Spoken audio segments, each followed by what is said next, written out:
Hello everyone, कैसे हैं आप सब। मैं हूं मोनिका, आपकी जैब कैब एक्सपर्ट। दोस्तों, आज के सेशन में मैं आपके साथ डिस्कस करने वाली हूं अकाउंटिंग के कुछ इंपॉर्टेंट टर्मिनोलॉजीज। अब चूंकि आप लोग जेआईबी या डीबीएफ के लिए प्रिपरेशन कर रहे हैं तो आपको बता दूं, पेपर नंबर 3 जो है आपका एएफएम, वहां पे अकाउंटिंग पे बेस कई सारे टर्म्स एग्जाम में पूछे जाते हैं। तो मिनिमम एक दो टर्म बेस्ड तो डायरेक्ट क्वेश्चन आपको मिल ही जाते हैं।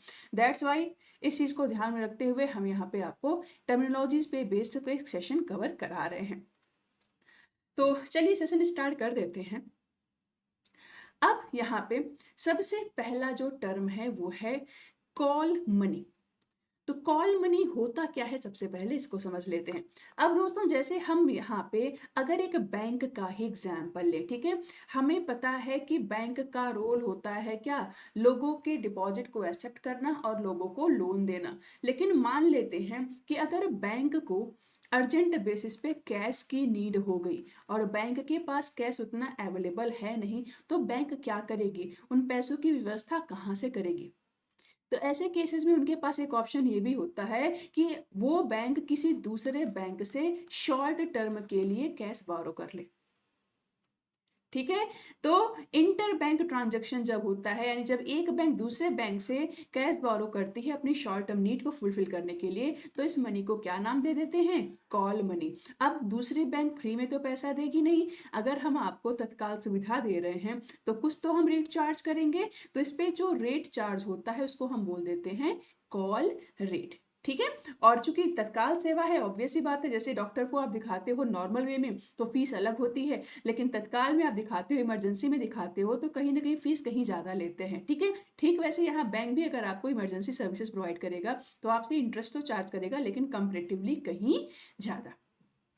तो जनरली दोस्तों, ओवरनाइट बेसिस पे अगर ये फंड लिया जाता है तो इसको हम बोल देते हैं कॉल मनी। वहीं अगर यही जो आपका बोरोइंग टाइमिंग है ये एक दिन से बढ़ के 1 वीक के लिए हो जाए, तो इसी को हम एक अलग नाम दे देते हैं, दैट इज नोटिस मनी। क्या बोल देते हैं, नोटिस मनी। और वही ड्यूरेशन बढ़ के 15 डेज तक का हो जाए तब इसको क्या बोलेंगे, तब इसको हम बोल देते हैं टर्म मनी। तो ये जो टर्म वर्डिंग है ना, notice money, term money, question यहां से पूछा जाता है। ठीक है। तो क्या कॉन्सेप्ट है, क्यों यूज हो रहा है, ये सब हमें समझ में आ गया। ठीक है। चलो, नेक्स्ट टर्म है हमारा बुक कीपिंग का। अब बुक कीपिंग क्या होता है दोस्तों, अकाउंटिंग का प्रोसेस होने से पहले बुक कीपिंग का ही प्रोसेस होता है, जहां पे हम कोई भी एबीसी बिजनेस बिजनेस अगर स्टार्ट कर रहे हैं तो हमें पता है बहुत सारे बिजनेस ट्रांजैक्शंस होने हैं। ठीक है। बहुत ज़्यादा हमें खर्चा करना है और उन खर्चे के बाद ही हमारे पास सेल्स इनकम आएगी। आप लोग बैंकर हैं तो आपको भी पता है कि बैंक क्या करता है, कई सारे ट्रांजैक्शंस करेगा। ठीक है। वो कुछ लोगों के पैसे अपने पास रखेगा जो डिपॉजिट्स होंगे, और वही पैसा वो क्या करेगा, दूसरे लोगों को लोन के फॉर्म में दे देगा। तो जो पैसा आ रहा है, जो पैसा जा रहा है, इनका पूरा रिकॉर्ड हमें अपने पास रखना होता है। इसी रिकॉर्ड को एक नाम दे देते हैं, दैट इज बुक कीपिंग। एक बुक बनाना जहां पे सारे ट्रांजेक्शन्स को हम रिकॉर्ड कर रहे हैं। ठीक है। थर्ड यहाँ पे हमारा टर्म है कॉमर्शियल पेपर। अब कमर्शियल पेपर क्या है दोस्तों, मान लेते हैं कि हमने कोई एक कंपनी खोली है XYZ। ठीक है। अब क्वेश्चन ये है कि हमें बिजनेस अपना एक्सपेंड करना है और हमें जरूरत है पैसों की, तो ये पैसों की व्यवस्था कहाँ से आएगी। तो ऐसे केसेस में हमारे पास एक ऑप्शन ये है कि अब चूंकि हमने अपना एक नाम बना लिया है, हमारी नेटवर्थ काफ़ी अच्छी है, तो ऐसे केस में हमें परमिशन देता है लॉ कि हम पब्लिक को एक पेपर जारी कर सकते हैं जिसको हम कॉमर्शियल पेपर बोलते हैं। और ये एक तरीके का क्या होता है, ये एक तरीके का लोन होता है। ठीक है। हम मार्केट में जो लोग हैं उनको बोलेंगे कि भाई हम आपसे लोन ले रहे हैं, बदले में आपको अच्छा खासा हम इसका बेनिफिट देंगे, रिटर्न देंगे। तो लोगों के पास जब अगर पैसा होता है तो क्या करते हैं, वो मार्केट में आए दिन इन्वेस्टमेंट करते ही रहते हैं। तो कंडीशन क्या है कि केवल वो कंपनियां जिन्हें ब्लू चिप का दर्जा दिया गया है, जो हाई नेटवर्थ रखते हैं, केवल वही फंड की नीड होने पे कमर्शियल पेपर जारी करते हैं, और कमर्शियल पेपर के थ्रू वो क्या करते हैं, लोन ले लेते हैं पब्लिक से। अब यहाँ पब्लिक में कोई ऑर्गेनाइजेशन, कोई एक इंडिविजुअल, कोई फर्म, कोई भी हो सकता है, ठीक है।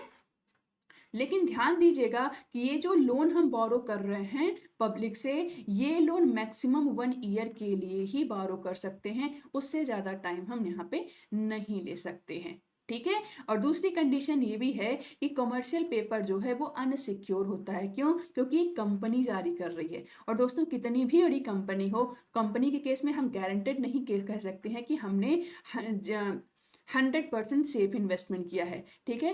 कंपनी है, प्राइवेट कंपनी है, तो रिस्क तो लगा ही रहेगा। तो इन्वेस्टमेंट तो हमने कर दिया, लेकिन हम यहाँ पे ये भी मान के चलेंगे कि ये इन्वेस्टमेंट 100% सेफ नहीं है, ये अनसिक्योर है। इसके बाद नेक्स्ट हमारा टर्म आता है कॉन्टिंजेंट लाइबिलिटी। कॉन्टिंजेंट लाइबिलिटी क्या होती है दोस्तों? दो वर्ड है, लाइबिलिटी एंड कॉन्टिंजेंट। लाइबिलिटी का मतलब क्या होता है? कोई भी ऑब्लिगेशन। जैसे हमने अगर बैंक से लोन ले लिया, ठीक है, फॉर एग्जाम्पल मैंने ही अगर बैंक से लोन ले लिया, तो इसका मतलब हमारे ऊपर एक रिस्पॉन्सिबिलिटी आ गई कि हमें पूरा पैसा बैंक का वापस करना है, प्लस उसके साथ साथ इंटरेस्ट का भी पेमेंट करना पड़ेगा। तो इसी रिस्पॉन्सिबिलिटी को अकाउंटिंग के लैंग्वेज में हम लाइबिलिटी बोल देते हैं, ठीक है। एक कर्ज हमारे ऊपर बन गया है। अब कंटिंजेंट नेचर का है, इसका मतलब जो चीज अनप्लैंड हो, जिसके लिए हम पहले से तैयारी न की हो। तो कई बार कंपनियों में ऐसा देखा जाता है कि वो प्लान तो नहीं रखती हैं, लेकिन फिर भी उनके ऊपर एक लाइबिलिटी आ जाती है पैसों की। कैसे? जैसे मान लो हमने कोई एक बिजनेस खोला है कार का, ठीक है। हमने क्या किया, कोई कस्टमर आया हमारे पास, हमने उनको बोला कि कार में ये फीचर है, उन्होंने पसंद कर लिया एंड कार उन्होंने फाइनली परचेज कर लिया।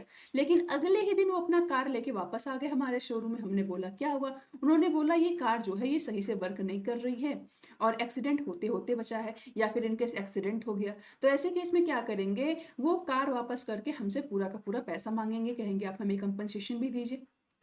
तो अगर वहीं पे बात खत्म हो गई तो हमें क्या करना पड़ेगा, कार तो डैमेज हो गई। लेकिन अब चूंकि सामने वाला बंदा प्रॉब्लम क्रिएट कर सकता है, दैट्स वाई हमें उसको पूरा का पूरा पेमेंट करना पड़ेगा। तो हमारा अनएक्सपेक्टेड खर्चा बढ़ गया।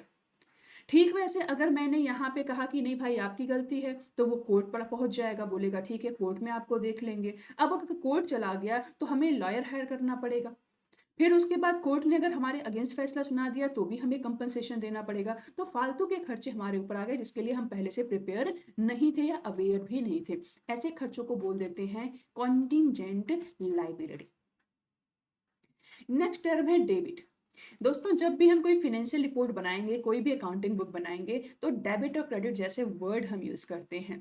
तो एक्चुअल में जब हमने बैलेंस शीट बनाया तो हमने दो साइड बनाई, एक साइड है असेट और एक साइड है लायबिलिटी। तो जनरली डेबिट में एंट्री हमारी तब होती है जब हम कोई एक्सपेंसेस कर रहे होते हैं, जब हम कोई असेट परचेज कर रहे होते हैं, ठीक है। फिर एक्सपेंसेस कोई भी हो, चाहे डायरेक्ट एक्सपेंसेस हो, इनडायरेक्ट एक्सपेंसेस हो। तो बैलेंस शीट में जो असेट हम जितने भी नोट करते हैं, ये सब हमारे डेबिट नेचर के होते हैं। ठीक है, ऐसे जब हम इनकम स्टेटमेंट बनाते हैं, प्रॉफिट एंड लॉस अकाउंट, तो यहाँ पे हम बहुत सारे एक्सपेंसेस को नोट करते हैं। वो सारे एक्सपेंसेस कौन से नेचर के होते हैं? डेबिट साइड के। तो डेबिट का मतलब क्या है? एक्सपेंसेस या फिर असेट्स। या फिर जब जब हमारी लाइबिलिटी घट रही हो तो इसको भी हम क्या करेंगे, डेबिट में इसकी एंट्री हो जाती है। नेक्स्ट टॉपिक पे जाने से पहले आपको बता दो दोस्तों, बहुत जल्द आपके लिए फाउंडेशन बैच हम लॉन्च कर रहे हैं सारे ही पेपर के लिए। तो एएफएम के लिए आपको 35 प्लस स्टडी नोट्स मिलने वाले हैं, 8 सब्जेक्ट मॉड्यूल टेस्ट मिलेंगे, 35 प्लस लाइव क्लासेस मिलेंगी एंड 1 मेमोरी बेस्ड टेस्ट मिलेगा। तो आप सभी लोग इनरोल कर सकते हैं। साथ ही साथ मेरा कूपन कोड अगर आप अप्लाई करते हैं, दैट इज MONIKACH, ऊपर आपको दिख रहा होगा, तो यहाँ पे आपको 40% का इंस्टेंट डिस्काउंट भी मिल जाएगा, ठीक है। तो ओवरऑल 4 पेपर हैं आपके JIB या DBF के सिलेबस में, जो भी प्रिपरेशन आप करना चाहते हैं। एक कंप्लीट सोल्यूशन यहाँ पे आपको मिलेगा, काफी एक्सपीरियंस फैकल्टीज के गाइडेंस में रह करके आप अगर प्रिपरेशन करेंगे तो 100% गारंटेड आप एक अटेम्प्ट में अपना एग्जाम भी क्लियर कर लेंगे। और दोस्तों, JIB या DBF के लिए जो कट ऑफ का क्राइटेरिया है वो केवल 50% का ही है, जो कि बहुत ही आसान है। बस जरूरी है सही अप्रोच और सही गाइडेंस की, ठीक है। नेक्स्ट हमारा टर्म है डायरेक्ट लेबर कॉस्ट। 3 वर्ड है, direct, labour and cost. Cost का मतलब होता है खर्चे, लेबर का मतलब होता है ह्यूमन रिसोर्स वाले खर्चे, जैसे अगर हम कार बनवा रहे हैं तो कोई पर्सन ही तो बनाएगा, उसको हमें सैलरी देना पड़ेगा, उसको हमें वेजेस देना पड़ेगा, तो ये होता है लेबर कॉस्ट। और डायरेक्ट का मतलब मेन बिजनेस में लगने वाला लेबर कॉस्ट। जैसे हमारा मेन बिजनेस है कार मैन्युफैक्चरिंग कंपनी, तो हमारा काम क्या है, कार बनाना। तो कार बनाने से जुड़े जितने भी लोग होंगे, जो मैकेनिक होगा, जो इंजीनियर होगा, जितने भी पर्सन होंगे, इनको जो भी सैलरी या वेजेस हम देंगे उसको बोल देते हैं डायरेक्ट लेबर कॉस्ट। ठीक है। नेक्स्ट है डेटर। डेटर का मतलब क्या होता है, ऋणी, वो पर्सन जिसने डेट लिया हुआ हो, वो पर्सन जिसने डेट लिया हुआ हो। जैसे बैंक के कॉन्टेक्स्ट में ही हम बात करें तो हमने बोला बैंक का एक काम है लोन देने का, ठीक है। तो बैंक अगर लोन दे रहा है तो बैंक कौन है यहाँ पे, क्रेडिटर। लेकिन जिसको लोन दिया जा रहा है, फॉर एग्जाम्पल मैंने लोन लिया है तो मैं यहाँ बन जाऊंगी डेटर। डेटर का मतलब ऋणी जिसने लोन लिया हुआ है। ठीक। नेक्स्ट है डेफिसिट। डेफिसिट का मतलब होता है दोस्तों फाइनेंशियल शॉर्टेज। जब भी हम बैलेंस शीट देखते हैं तो बैलेंस शीट में दो साइड होते हैं, एक होता है असेट और दूसरी होती है लाइबिलिटी। तो जब जब हम ये देखेंगे कि लाइबिलिटी जो है असेट से ज़्यादा हो गई, इसका मतलब क्या है कि हमारी फाइनेंशियल परफॉर्मेंस अच्छी नहीं है, हम डेट के तले दबे हुए हैं, हमारे ऊपर बहुत ज़्यादा डेट है और उतना हमारे पास असेट भी नहीं है। That condition is known as financial shortage या फिनेंशियल डेफिसिट। नेक्स्ट है डेट सिक्योरिटी। डेट सिक्योरिटी का मतलब क्या है, जैसे कह रहे हैं document which is an evidence of an obligation और अ लाइबिलिटी। कह रहे हैं कि भाई हमने जो भी लाइबिलिटी ली हुई है उसका एक प्रमाण। जैसे अगर हमने किसी भी बैंक से लोन लिया तो हमारे ऊपर एक लाइबिलिटी आ गई, तो बैंक जब भी लोन देगा तो लोन के कागज भी तो देता है, लोन के डॉक्यूमेंट भी तो देता है, जिसपे हमारा और बैंक दोनों का सिग्नेचर होता है। और यही पेपर जो होता है इस बात का प्रूफ होता है, एविडेंस होता है कि हाँ हमने इसी बैंक से इतने का लोन लिया हुआ है और किस टाइम पे रिपेमेंट करना है, कितना करना है, क्या टर्म्स एंड कंडीशन है, वो सारी चीजें उस पेपर पे लिखी होती हैं। तो किसी भी तरीके का लोन हमने, जैसे हमने अगर क्या किया, बॉन्ड जारी कर दिया, तो बॉन्ड भी जारी करने के लिए एक क्या होता है, डॉक्यूमेंट होता है जो एविडेंस होता है। ये बॉन्ड क्या है, एक्चुअल में एक तरीके का डॉक्यूमेंट है, एक तरीके का सर्टिफिकेट है, एक तरीके का एविडेंस है, जो इस बात का प्रमाण है कि किसी कंपनी ने पब्लिक से पैसा उधार लिया है। नेक्स्ट एंड लास्ट है हमारा डेप्रिसिएशन। डेप्रिसिएशन का मतलब क्या होता है दोस्तों, जब हम कोई भी फिक्स्ड असेट्स खरीदते हैं। फिक्स्ड असेट्स क्या हो गया, जैसे कि हमारा प्रॉपर्टी कोई हो गया, ठीक है, मशीन हो गया, लैंड हो गया, कोई फर्नीचर हो गया, कोई फोन हो गया, ठीक है, जो बिजनेस पर्पज से हम यूज कर लें, व्हीकल्स हो गए। तो ये सब है फिक्स्ड एसेट। अब हमें पता है कि समय के साथ इनकी वैल्यू घटती है। जैसे मान लो बिजनेस के लिए ही आपने एक 50,000 का फोन खरीद लिया, ठीक है। अब उसी फोन को अगर आप एक साल के बाद बेचना चाहो तो क्या आपको 50,000 रुपए मिलेंगे, नहीं। हो सकता है इसका 7-8 हजार रुपए कोई दे दे, हो सकता है। तो कहने का मतलब एक साल में 50,000 के फोन की वैल्यू घट के कितनी हो गई, 6 से 7 हजार। इसी को बोलते हैं डेप्रिसिएशन। किसमें होता है, केवल और केवल फिक्स्ड एसेट में। अब ध्यान दीजिएगा कि ये जो हमारी लैंड होती है, जमीन होती है, ये एक फिक्स्ड एसेट जरूर है लेकिन इसकी वैल्यू कभी भी घटती नहीं है। ये एक अपवाद होता है। ये क्या है, ये एक्सेप्शनल केस है, क्योंकि लैंड की वैल्यू हमेशा एप्रिशिएट होती है, बढ़ती है। तो ये क्वेश्चन भी आपका एक बार पूछा गया है, तो बताओ इसमें से कौन सी फिक्स्ड एसेट है जिसकी वैल्यू डिप्रिशिएट नहीं होगी या जो एक्सेप्शनल केस है। तो क्या आंसर हो जाएगा, लैंड।